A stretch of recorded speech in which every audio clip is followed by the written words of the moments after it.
નમસ્કાર. દિવસભરના તાજા સમાચારોમાં તમારું સ્વાગત છે. તમારી સાથે હું છું પિનલગીરી ગોસ્વામી. સમાચારો વિસ્તારથી જાણીએ એ પહેલા મહત્વના સમાચારો ઉપર એક નજર. નમસ્કાર મિત્રો, દેશ અને દુનિયાના 50 મહત્વના સમાચારો ઉપર એક નજર. ગુજરાતમાં હવામાન વિભાગ અને ખેડૂતના શું સમાચાર છે, સૌપ્રથમ વાત કરીશું. અંબાલાલ પટેલની મોટી આગાહી. ગુજરાતમાં ચોમાસું વિધિવત રીતે ધીમે ધીમે આગળ વધી રહ્યું છે. આગામી દિવસોમાં ભારે વરસાદની સંભાવના રહે છે. અમદાવાદમાં મેઘરાજાની એન્ટ્રી.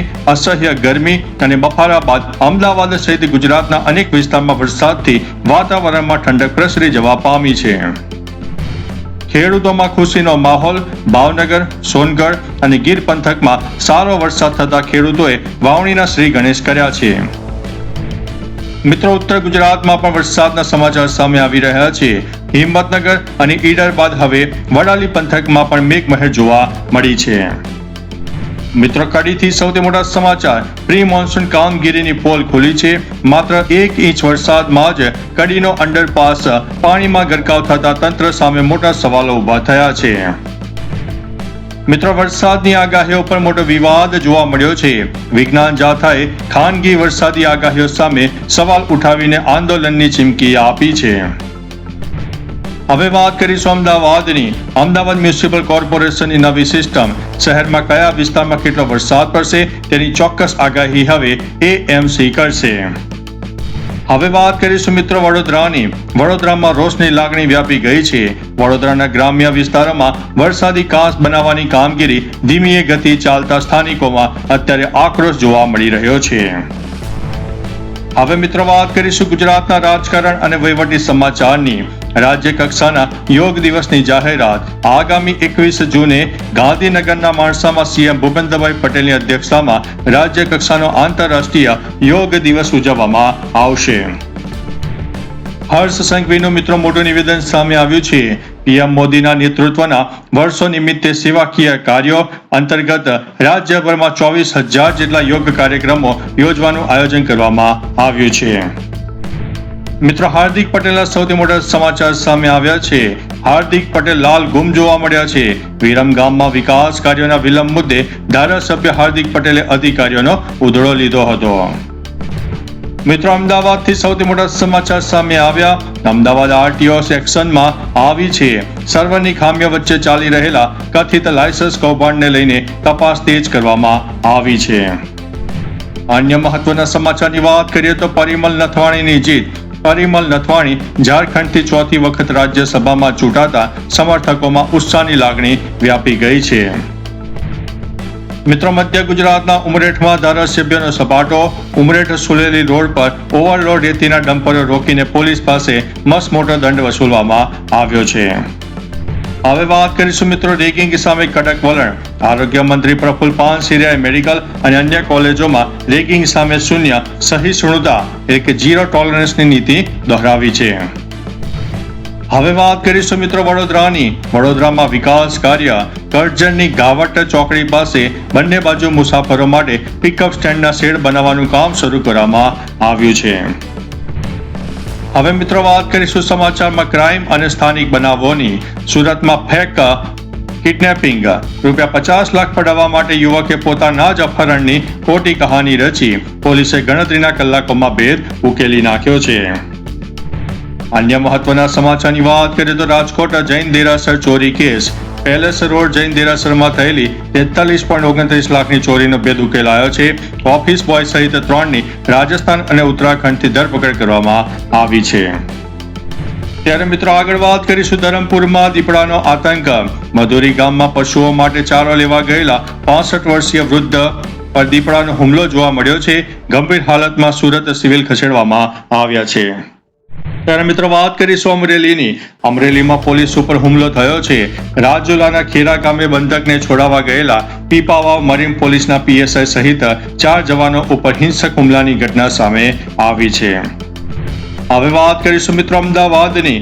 અમદાવાદમાં અંડરપાસ અંગે ચેતવણી. કાળીગામ, જીએસટી, ચાંદખેડા, મીઠાખડી સહિત 5 અંડરપાસમાં સેન્સર બૂમ બેરિયર્સ ન હોવાથી ચોમાસામાં પાણી ભરાવાનું જોખમ સામે આવી રહ્યું છે. હવે વાત કરીશું મિત્રો રાજકોટમાં ફૂડ વિભાગની ચેકિંગની કાર્યવાહી. કોર્પોરેશન દ્વારા 887 કિલો અખાદ્ય ખોરાકનો નાશ કરાયો છે. 62 જેટલા એકમોને કડક નોટિસ ફટકારવામાં આવી છે.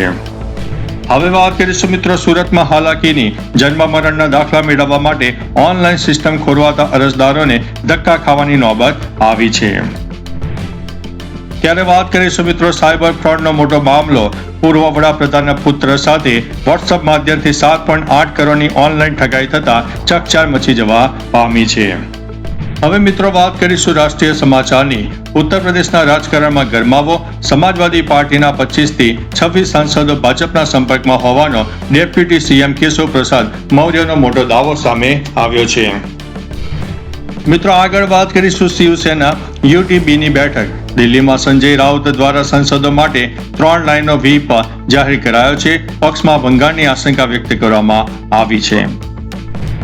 આગળ વધીશું અને વાત કરીશું નીટ પરીક્ષા વિવાદ. દેશભરમાં નીટ રી એક્ઝામ અને પેપર લીકના વિવાદો વચ્ચે વિદ્યાર્થીઓમાં ટ્રેસ વધતા સુપ્રીમ કોર્ટની નજર જોવા મળી છે.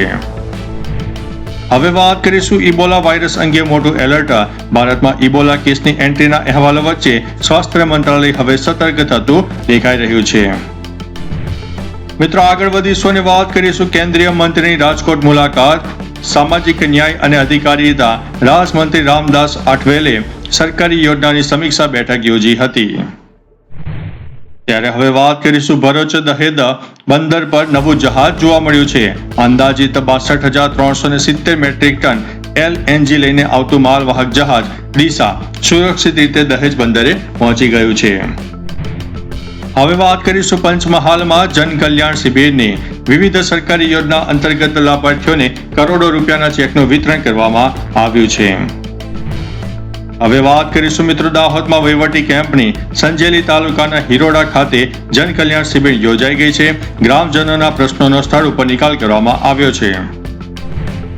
હવે વાત કરીશું EPFO પર હાઈકોર્ટનો નિર્ણય. એમ્પ્લોઈઝ પ્રોવિડન્ટ ફંડ ઓર્ગેનાઇઝેશન 2.5 કરોડની વસૂલી પર હાઈકોર્ટે મહત્વનો સ્ટે આપ્યો છે. મિત્રો વાત કરીશું જામનગરમાં વિશાળ યોગ શિબિરનું આયોજન. શિક્ષણ રાજ્યમંત્રી રીવાબા જાડેજાની ઉપસ્થિતિમાં સેનાના જવાનો અને નાગરિકો માટે યોગ તાલીમ શિબિરનું આયોજન થયું છે. હવે વાત કરીશું મિત્રો આંતરરાષ્ટ્રીય સમાચારની. પીએમ મોદી ફ્રાન્સ પ્રવાસે. પેરિસમાં ડિજિટલ ક્રાંતિ અને ભારતના ઇન્ફ્રાસ્ટ્રક્ચર મજબૂતીકરણ અંગે પીએમ મોદીએ વૈશ્વિક મંચ ઉપર ભારતની તાકાત બતાવી છે. અન્ય મહત્વના સમાચારની વાત કરીએ તો રશિયા યુક્રેન યુદ્ધ વધુ ભયાનક બન્યું છે.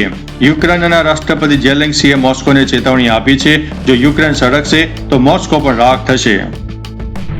હવે મિત્રો આગળ વધીશું અને વાત કરીશું અમેરિકા ઈરાન તણાવની. હોર્મુઝ સામુદ્રધુનીમાં અમેરિકી યુદ્ધ જહાજ અને ઈરાન વચ્ચે વધતા તણાવના પગલે વૈશ્વિક ક્રૂડ માર્કેટમાં ચિંતાનો માહોલ છે. વાત કરીશું મિત્રો વિદેશ જેવી સિસ્ટમ અમદાવાદમાં. લંડન અને અમેરિકાની તર્જ પર અમદાવાદના ટ્રાફિક અને રોડ મેનેજમેન્ટ માટે ખાસ સુવિધા સિસ્ટમ લાવવામાં આવશે. હવે વાત કરીશું મિત્રો અમેરિકામાં ભારતીયો ઉપર નજર. FBIના નકલી એજન્ટ બનીને કરોડો ડોલરનું લોન્ડરિંગ કરનારા ભારતીયો સામે US એજન્સીઓની હવે કડક કાર્યવાહી સામે આવી છે. હવે મિત્રો વાત કરીશું બિઝનેસ, લાઇફસ્ટાઇલ અને હેલ્થની. શેર બજાર અપડેટની સૌપ્રથમ વાત કરીએ તો RSI 50 ક્રોસ કરનારા 22 શેરોમાં તેજીનો માહોલ. રોકાણકારોને 50% સુધીનું રિટર્ન થવાની આશંકા છે. હવે વાત કરીશું રોડ સેફટી રહસ્યની. રોડ ડિવાઈડર પર કાળો અને પીળો રંગ કેમ કરવામાં આવે છે? રાત્રિના સમયે વિઝિબિલિટી વધારવા માટેનું સુરક્ષા રહસ્ય જાહેર થયું છે. હવે વાત કરીશું હેલ્થ ટિપ્સની. વધુ પડતું એસી વાપરવાથી હાડકાં નબળા પડી શકે છે અને સંધિવાનો દુખાવો વધી શકે છે. નિષ્ણાતોની મોટી ચેતવણી સામે આવી છે. હવે મિત્રો વાત કરીશું મોન્સૂન ટુરિઝમની. ચોમાસાની શરૂઆત થતાં જ લોંગ ડ્રાઈવ માટે ભારતના 5 સુંદર પશ્ચિમ ઘાટના રસ્તાઓ પ્રવાસીઓ માટે આકર્ષણનું કેન્દ્ર બન્યા છે. હવે વાત કરીશું મિત્રો સાયન્સ ફેક્ટની. પૃથ્વીના પેટાળમાં દટાયેલી માટી લાખો વર્ષોની પ્રક્રિયા બાદ કેવી રીતે ઈંધણ અને ક્રૂડ ઓઇલ બને છે તેનો નવો રિસર્ચ રિપોર્ટ જાહેર કરવામાં આવ્યો છે. હવે મિત્રો આગળ વધીશું અને વાત કરીશું મનોરંજન અને રમતગમત સમાચારની. Shubman Gill number 1 one day રેન્કિંગમાં 9મી સદી ફટકારી ગિલ નંબર 1 પોઝિશન ઉપર મજબૂત જોવા મળ્યા છે. કોહલી અને ધવનના રેકોર્ડ તોડવાની નજીક પહોંચી ગયા છે. હવે મિત્રો આગળ વાત કરીશું IND અને IRE સિરીઝની. ભારત અને આયર્લેન્ડ વચ્ચે રમાનારી આગામી ક્રિકેટ સિરીઝના શેડ્યુલ અને સમયપત્રકની જાહેરાત ટૂંક સમયમાં કરવામાં આવનારી છે. હવે વાત કરીશું કિંજલ રબારી વિવાદની. સિંગર કિંજલ રબારીનો પ્રેમ લગ્નનો મુદ્દો સોશિયલ મીડિયા અને પાટણ પંથકમાં ભારે ચર્ચાના ચકડોળે ચડી ગયો છે. આગળ વધીશું ને વાત કરીશું બોલિવૂડ શોકની. સંચિતા ઉગલેના અકાળા નિધન પર અભિનેતા રવિ કિશને દુઃખ વ્યક્ત કર્યું છે. કહ્યું છે કે આ એક ખોટી વસ્તુ હતી. હવે મિત્રો આગળ વધીશું અને વાત કરીશું મ્યુઝિક ટ્રેન્ડિંગની. કોકટેલ 2 ફિલ્મનું નવું ટ્રેક ગહેરા હુઆ રિલીઝ થતા જ યુટ્યુબ અને સોશિયલ મીડિયા પ્લેટફોર્મ પર ધૂમ મચાવી રહ્યું છે. તો ચાલો મિત્રો, ફરીથી દેશ અને દુનિયાના સુપરફાસ્ટ સમાચાર લઈને મળતા રહીશું. ત્યાં સુધી અમને રજા આપશો. નમસ્તે.